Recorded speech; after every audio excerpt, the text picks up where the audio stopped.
मुझे मुंबई का कमाटीपुर में बेच डाला था। सब लोग ने हमको थूकता था, गाल देता था। मैं खुद को सुसाइड करने को सोच आए, फिर भी मुझे मौत नहीं आई।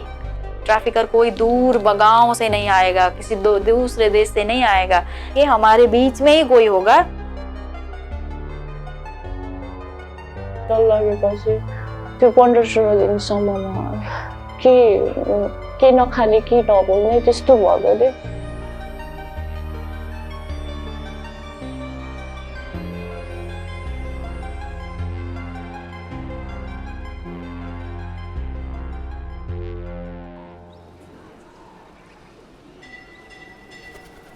I'm in Kathmandu, Nepal's capital city and also its most populated one.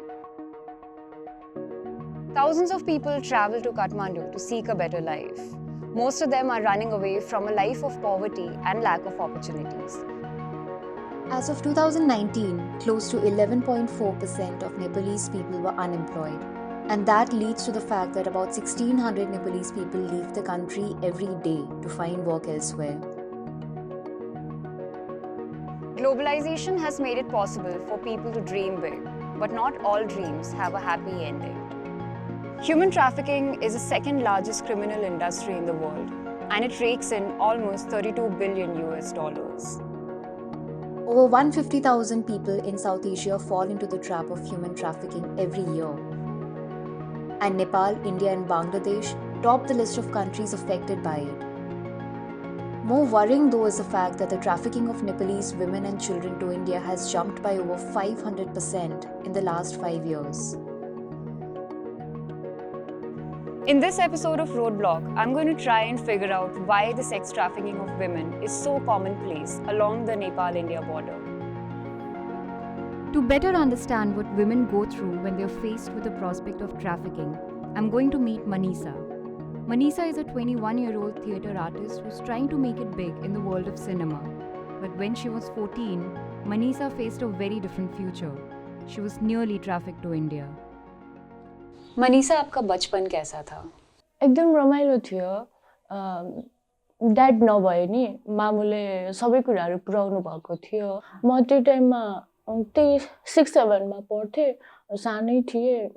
सायद ड्याड नभएर पनि होला, गाउँको मान्छेहरू मेरो मामुसँग त्यति धेरै नबोल्ने, यताउति सबै कुराहरू थियो। अनि पछि चाहिँ मलाई यो सबै भइसकेपछि चाहिँ मैले थाहा पाएको, मेरो साथीहरूलाई सँगै पढ्ने, मसँगै पढ्ने साथीहरूलाई 2-3 वटा केटीहरू थियो, उनीहरूलाई हुन्छ नि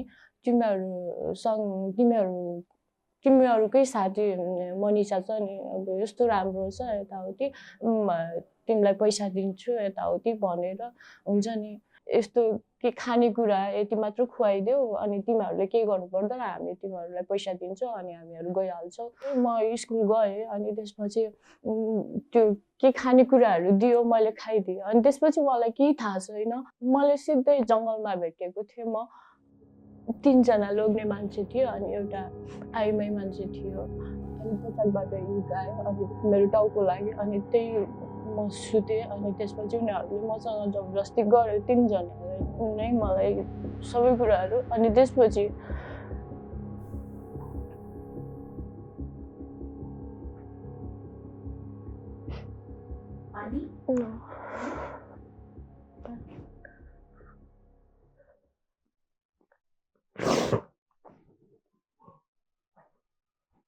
घाँस दाउरा काट्ने मान्छेहरू आए आवाजहरू सुन्न थालेँ, म कराउन थालेँ। अनि त्यसपछि हस्पिटल लग्यो। हस्पिटल लगेपछि त्यो 15-16 दिनसम्ममा के नखाने के नबोल्ने त्यस्तो भयो रे। आप पुलिस के पास गए थे? मेरो ठुलबाबाहरूले मामाहरूले कुरा गरेको थियो पुलिसहरूसँग। मामुले कसैलाई हुन्छ नि अब घरतिर कसले के गर्यो भन्दा नि केही भएन। अनि 2 वर्षपछि अनि सबै कुराहरू हुन्छ नि, म डिप्रेसनको औषधि सबै कुराहरू छोडिदिएको थिएँ त्यो बेला। मलाई त्यही गाउँमा बस्नै मन छैन, मलाई त्यहाँको मान्छेहरू पनि मन पर्दैन, कोही पनि नबोल्ने, हाम्रो घरतिर कोही नआउने, सबै कुराहरू चेन्ज भइसकेको थियो। पछि चाहिँ त्यहाँ मलाई राम्रै मतलब राम्रो मान्थेन मलाई। हुन्छ नि अब के गर्ने हो, अब हुन्छ नि मसँग कोही नबोल्ने यताउति साथीहरू सबै।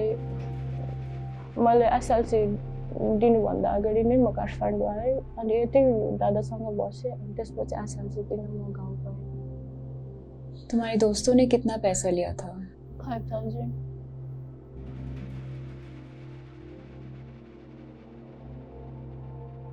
Maneesa was betrayed by those closest to her. These were girls her age, girls who went to school with her. She was made to feel less than by everyone around her upon her rescue, but her traffickers didn't succeed in taking her across the border into India.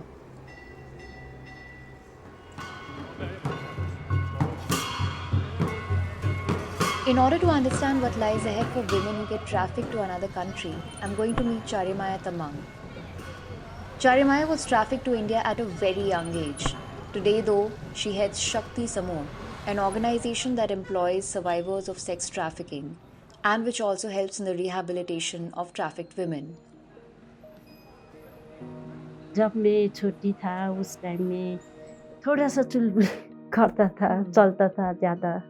जब मैं गांव का थोड़ा ऊपर हिल में जंगल था, उस जंगल में घास काटने के लिए जा रहा था, तो उसी टाइम में 4 लोग आकर मुझे कैप्चर किया। उन लोग ने मुझे मारा, पीटा, मुझे कुछ खिलाकर बेहोश बना दिया। उसके बाद में मेरा साथ क्या किया, क्या हुआ, मैंने क्या बोली नहीं बोली, मुझे कुछ पता नहीं।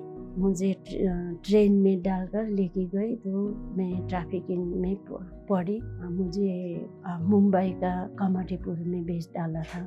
जब मुझे वहाँ पे ट्रैफिक किया, सेकेंड डे के दिन में मैं खुद को सुसाइड करने को सोच आया, फिर भी मुझे मौत नहीं आई।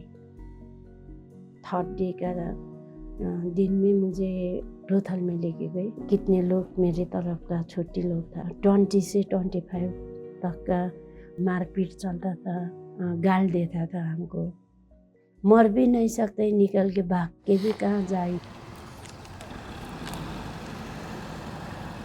96 फरवरी 5 तारीख में पूरे कमाटीपुर एरिया ढक लिया था पुलिस और सोशल वर्कर लोग ने, और हमको निकल किया। इस तरफ से हम रेस्क्यू हुआ, और उस रेस्क्यू के बाद में हमारा गवर्नमेंट ने एक्सेप्ट नहीं कर रहा था उस टाइम में, क्योंकि इन लोग का बर्थ सर्टिफिकेट नहीं है, सिटीजनशिप कार्ड नहीं है। तब तो जो आप लोग का सिनेमा हीरो सुनील शेट्टी भाई सपोर्ट किया हमको उस टाइम में। हम 128 लोग को फ्लाइट से लेके आए। सुनील शेट्टी भाई साहब ने वो पेमेंट किया। जब फ्लाइट से काठमांडू का एयरपोर्ट में उतारा था, तो फिर हमको इतना घबराहट हुआ, क्योंकि यहाँ भी डिवाइड कर रही है, इतने लोग मेरे लिए, इतने लोग मेरे लिए, वोटर खींचा खींच कर रहा। तो कहीं इन लोग ने भी हमको दूसरी जगह में बेचने के भी नहीं लगा बोल के बहुत घबराए।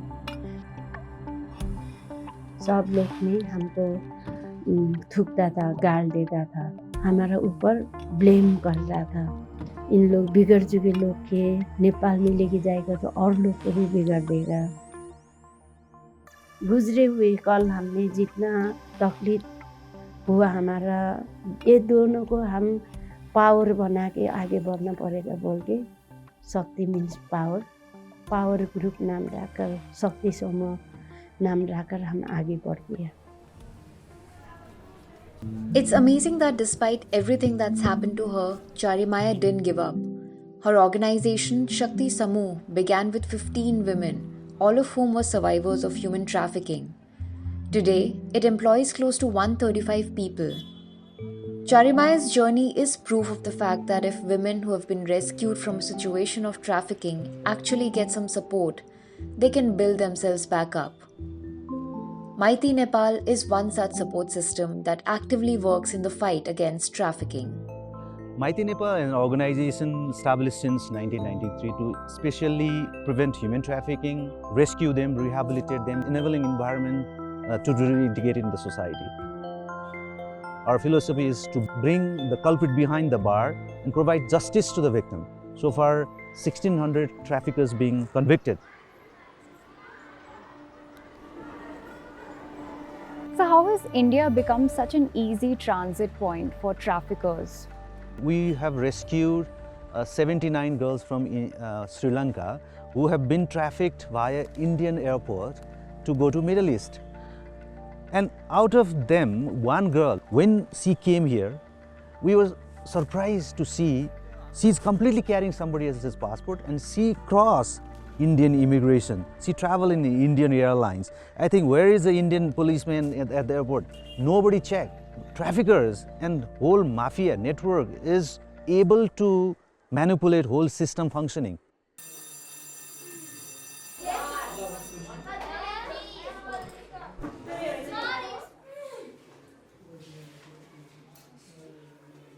Both the government has to take this issue very, very seriously, and it is not that once you rescued and again you are kept in a homes, and they sometimes, even the girl said, it is better to be there than here because the condition is, living condition is not good. I think it's a serious violation of human rights. Nepal is a landlocked nation flanked by India and China. And while the Himalayas act as a natural barrier between Nepal and China, between Nepal and India, there lies a long and unregulated border that runs up to almost 1,800 kilometers.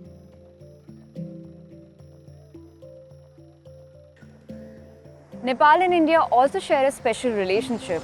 In 1950, they signed a friendship treaty which allowed people to migrate to either of the countries. It meant that a Nepalese person could now not only just visit India, but also start a business, earn a living, and start a life. This is a central bus stop in Kathmandu, the city's busiest spot. All the long-distance buses start from here. If you were to take a bus to Nepalganj, which is right at the border of Nepal and India, you'd be spending close to 500 and 1500 Nepali rupees and traveling for around 12 hours. But I want to see firsthand what happens right at the Nepal-India border, so I'm getting a ticket. Nepalganj is infamous for smuggling, drug-related crimes, the transport of fake currency, and most importantly, human trafficking. In order to understand how trafficking takes place right at this border, I'm going to meet Reena Singh.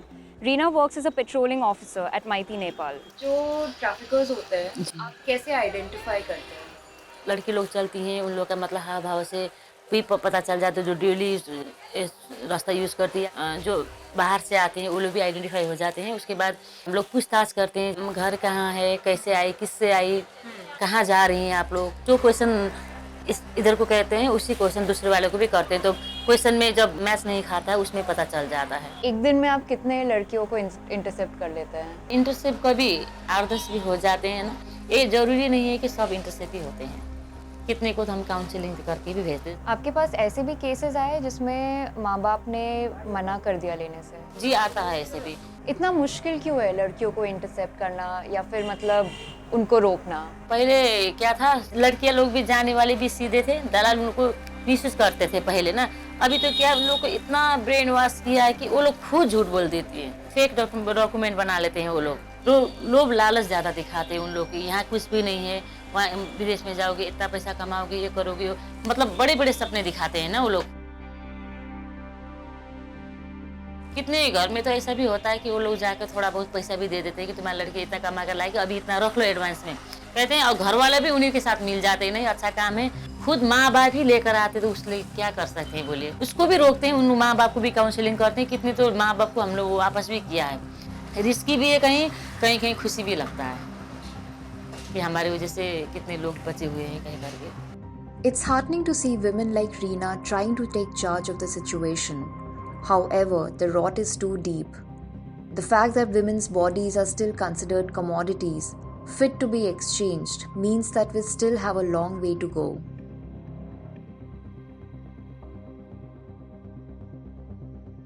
For women who are rescued from India, their first stop back home is a safe house, where the often very long and painful journey towards rehabilitation begins for them. नमस्ते, hello, welcome. Ma'am, आप शक्ति समूह में कब से काम कर रही हैं? शक्ति समूह ट्रैफिकिंग सर्वाइवर्स ने स्टैब्लिश किया है इसको। मैं भी एक ट्रैफिकिंग सर्वाइवर हूँ और इसी में अभी काम कर रही हूँ 2010 से। आपके हिसाब से एक ट्रैफिकर कौन है? जाने पहचाने लोग ही ट्रैफिकर हैं। ये अपनी बुआ, अपना काका, मामा, किसी किसी केस में अपने फादर। अगर आप बिल्कुल अननोन हो, मैं अननोन हूँ, मैं आपको कभी देखी नहीं हूँ, मैं आपको भरोसा कैसे करूंगी? भरोसा करने के लिए कोई ना कोई बहाना तो चाहिए। हम लोग यही बोलते हैं, ट्रैफिकर कोई दूर गांव से नहीं आएगा, किसी दूसरे देश से नहीं आएगा। ट्रैफिकर आपके हमारे बीच में ही कोई होगा। अगर हम सजग नहीं रहे, हमारा भी ट्रैफिकिंग हो सकता है। इस एरिया में ऐसा कोई पैच है बॉर्डर का जो जहाँ पे मतलब कोई नहीं है, जो आप बोल रहे कि ट्रैफिकर्स आजकल वो वाला रास्ता यूज कर रहे हैं? जैसे नेपाल का गांव और इंडिया का गांव बिल्कुल टच है, सामने थोड़ा सा जंगल होगा। नेपाल के गांव के जो बकरियां हैं वो जाकर उधर का घास खाकर आती हैं। इस तरह का खुला बॉर्डर है, हर कोई जा सकता है इधर उधर का। नेपाल और इंडिया का एक जो एग्रीमेंट नहीं है, वो जो रेस्क्यू और रिपार्टीशन के लिए इंडिया में होने की वजह से, जैसे नेपाल के पुलिस जाकर उन लोगों को निकाल नहीं सकते हैं। ये दो देश की बात है। वहाँ का कोर्ट का जो प्रोसेस है वो भी बहुत लंबा होता है। अगर प्रोसेस करते करते लड़कियाँ हॉस्टाइल भी हो जाती हैं कभी कभी। तो आप बता सकते हैं कि आप मोबिलाइज कैसे करते हैं? अभी नेपालगंज में हम लोगों ने 5 हमारे महिलाओं का ग्रुप है, 5 बच्चों का 13 to 19। उन लोगों को हम लोग जैसे मंथली हम लोग मीटिंग बैठते हैं। Nirmala took me to watch a street play that has been scripted and performed by teenagers who volunteer with Shakti Samoh.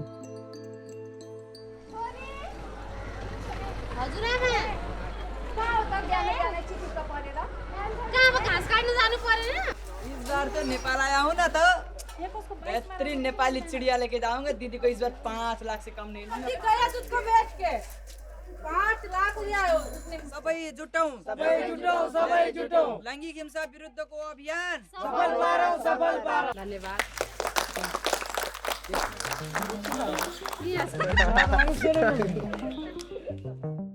Apart from spreading awareness through street plays, Shakti Samoh also conducts weekly meetings with the women of Nepalganj. These women are the informal network the organization relies upon to gather information about possible episodes of trafficking. I met them and we did talk about their work, but we also talked about their place in society, if times are at all changing, and what they believe needs to be done in order to better the lives of Nepalese women.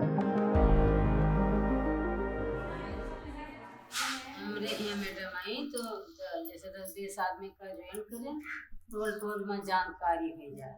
से हमारे toll में ये हम जाने थे, अपने toll में बता देवे कि घटना होने वाला है, तो होशियार रहो। मतलब जन चेतना बारे में अपने अपने टोल में सब लोग 20 आदमी 20 टोल में बता दें, तो सबका पता होगा ये बात के बारे में है कि घटना होने वाला है, कौन रास्ता जाए कौन ना जाए, कैसे उठी बैठी, कैसे कैसे बोली बतवाई, व्यवहार करे, अच्छा शुद्ध वचन बोले से, शुद्ध व्यवहार करे से शुद्ध रास्ता कोई बताई दी न जाना चाहिए, वो बताई दी। जैसे लड़के लोग पढ़े गए और हम जाने थे भी नहीं जानते हैं, तो उनका कोई दूसरा आदमी बकाय रहा है, तो हम कह सके थे कि वही जगह खड़े रहो, हमारी बताई दी वो रास्ता तो जाओ। ठीक, तो जब हम एक चेतना रही तो उनका बताएगा, इसलिए हम लोग जैन लेकर तब समूह बनाए के जन चेतना के बारे में है जाना का। महिला पुरुष में भेदभाव है। अब जो शिक्षित परिवार में है, पढ़े लिखे हैं, उनके तो श्रीमान या छोरा श्रीमान या श्रीमती पूरा जिम्मेवारी महिला के है, पुरुष के नहीं है। वो तो बाहर से अब लगावत में खाना लेते हैं, और कोई गलती भाई तो डांटो, खाओ, मारो जाओ, गाली खाओ। शिक्षित परिवार है तो शिक्षित महिला और पुरुष एकदम जानकारी होते होगा कि महिला हमरे बाहर जाते, हम भी बाहर जाते, तो सुबह जब महिला उठे तो पुरुष भी उठे थे, जिको शिक्षित है, और अशिक्षित में वो नहीं समझत है। जो कुछ काम करे महिला ही करे, महिला ही करे। जैसे आप और हम लोग जैसे बस चूल्हे के अंदर, घर के अंदर हम रह गए, वैसे हमारे बच्चियां भी रहना चाहिए या नहीं। यही हमारे लोग के सोच है कि पढ़ाई के अपने तो नहीं थोड़ा रखेंगे कि घर में मात्र बस बाहर दुनिया देखेंगे।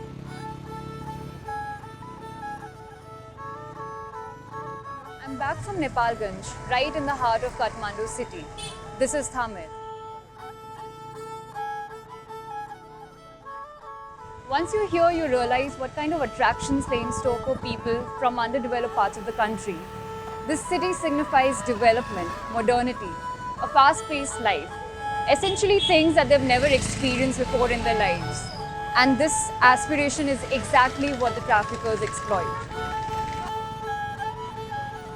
I met Surendra Powder, who's been a journalist working out of Kathmandu for over a decade. Talking to Surendra helped me understand the root cause of human trafficking in Nepal. जब आप ट्रैफिकर्स को interview वगैरह करते हैं और जब उनको पकड़ लेते हैं उसके बाद उनको बुरा लगता है या क्या, मतलब उनके दिमाग में क्या चल रहा होता है? जब उनको पुलिस ने पकड़ते हैं तो उसको ज़रूर वो बोलते हैं हमको अनजान में किया, ये पता नहीं था हमको ऐसा होगा। जब वो लोग तारीख में छूट जाते हैं अदालत से, फिर वही काम शुरू करते हैं। 2011 से 19 तक नेपाल में 62 लाख पासपोर्ट जारी हुए हैं। एवरेज में per year more than 6 lakh. इतने पासपोर्ट क्यों बन रहे हैं? और उसमें से 2000 से ज़्यादा 14 से 18 वर्ष तक के टीनेजर्स है। जिन देश में ट्रैफिकिंग हो रही है उसके एक ही कारण है, वहाँ नेपाली को ऑनरेबल वीज़ा मिलेगी। अगर आप अमेरिका की बात की तो नेपाल से 50 to 60 लाख देख बुझा कर वो अमेरिका चल जाते हो थ्रू लैटिन अमेरिकी कंट्री। नेपाल ने रिक्वेस्ट किया है कि जो भी नेपालीज इंडियन एयरपोर्ट होकर दूसरे देश जाएंगे उसको इमिग्रेशन में नो ऑब्जेक्शन लेटर दिखाना पड़ता है। अगर उसके पास वो नहीं है तो उसको नहीं जाने देनी चाहिए। और ये सब बेरोजगार की समस्या है। अगर रोजगार किसी देश में हो जाती तो कोई भी बाहर नहीं जाता। I came to Kathmandu to figure out why the trafficking of women from the Nepal-India border is so commonplace. And I realized that yes, this is a problem that's got to do with how the two countries deal with it. Nepal and India have to formulate better laws to tackle the problem of trafficking. But this problem is not limited to the way authorities deal with it. All the women that I've met over the last few days have all faced pressures from the society and the culture that they've been a part of. Those that were trafficked and then rescued are now helping other survivors rebuild their lives. But it's not their battle alone. Human trafficking is closely linked to migration. People move because they don't have the opportunities to better their lives where they live. And this wanting to move for a better life gives traffickers the chance to exploit them. अभी life में क्या चल रहा है आपके? अहिले त केही छैन। अब अर्को महिनाबाट थिएटर जान्छु, फेरि एक्टिङ सिक्छु। मलाई एउटा राम्रो एक्टर बन्नु छ। अनि एक्टिङले गर्दा चाहिँ अहिले म जस मेरो सबै कुराहरू पछाडिको सबै कुराहरू बिर्सेर अगाडि बढ्दैछु अनि खुसी लागिरहेको छ। त्यही हो जस म खुसी हुन्छु होला आफ्नो लागि। आफ्नो लाइफ चाहिँ जस रमाइलो बनाउँछु होला।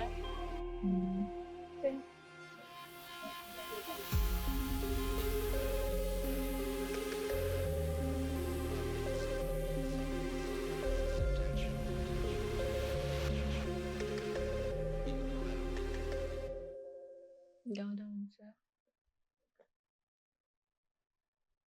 हात्ती लायाले भाग्दा त्यहाँ परिवार